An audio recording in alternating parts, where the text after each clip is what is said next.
ठाकरेंची शिवसेना आणि मनसे युतीबाबत खासदार राऊतांनी मोठं वक्तव्य केलंय। मुंबई, ठाणे, कल्याण, डोंबिवली, नाशिक या ठिकाणी आम्ही एकत्र लढू असं राऊत म्हणाले। महाराष्ट्र आणि मराठी माणसाच्या एकजुटीसाठी ठाकरे बंधूंनी तलवार उपसली असं खासदार राऊतांनी म्हटलं।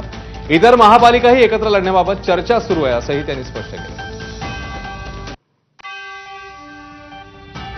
मुंबई महानगरपालिका ठाकरे बंधू एकत्र येऊन जिंकणार आहेत। माननीय उद्धव ठाकरे, माननीय राज ठाकरे। नाशिकमध्ये सुद्धा आम्ही एकत्र लढणार आहोत। ठाण्यामध्ये आम्ही एकत्र लढू, कल्याण डोंबिवलीमध्ये आम्ही एकत्र लढू। अशा अनेक महानगरपालिका आहेत मुंबईसह, जिथे आमची एकमेकांशी चर्चा सुरू आहे आणि माननीय उद्धव ठाकरे आणि माननीय राज ठाकरे यांची ताकद ही मराठी माणसाच्या एकजुटीची ताकद आहे आणि ती राहणार।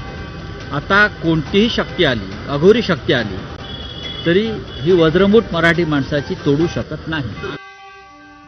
खासदार राऊतांच्या दाव्याची भाजप नेते प्रवीण दरेकरांनी खिल्ली उडवली आहे। उतावळा नवरा गुडघ्याला बाशिंग असं म्हणत एकत्र येण्याचं खरंच ठरलंय की केवळ राऊतांची बडबड आहे असा सवाल दरेकरांनी केलाय। उतावळा नवरा गुडघ्याला बाशिंग, तसं संजय राऊत अधिकृत त्यांना केलंय का? दोन भावांची चर्चा झाली का? पक्ष एकत्र येण्याचं ठरलंय का? का संजय राऊत हवेत गोळीबार करताय? 20 वर्ष त्यांना राज ठाकरे साहेब आणि मनसे आठवली नाही, आता त्यांना ते आठवायला लागलंय। एवढी हतबलता संजय राऊत किंवा उबाटाची कधीच महाराष्ट्रानं पाहिलेली नाही। बेस्ट पदपेढी निवडणूक ठाकरेंच्या पॅनल विरोधात भाजपचं पॅनल ठरलेलं आहे। भाजपचं सहकार समृद्ध पॅनल निवडणूक लढणार आहे। या निवडणुकीची जबाबदारी फडणवीसांचे शिलेदार समजले जाणारे आमदार प्रवीण दरेकर आणि प्रसाद लाड यांच्यावर देण्यात आली आहे। देवेंद्र फडणवीस यांचा आम्हाला सहकारी म्हणून आशीर्वाद राहणार आहे असं प्रसाद लाड म्हणाले। येत्या 18 ऑगस्टला मतदानाची प्रक्रिया पार पडणार आहे।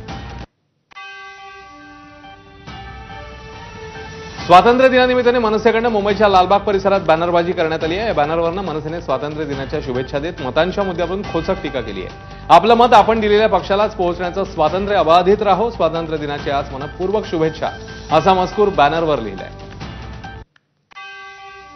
वाशिम जिल्ह्यामध्ये मंत्री दत्तात्रय भरणे यांच्या हस्ते ध्वजारोहण झालं।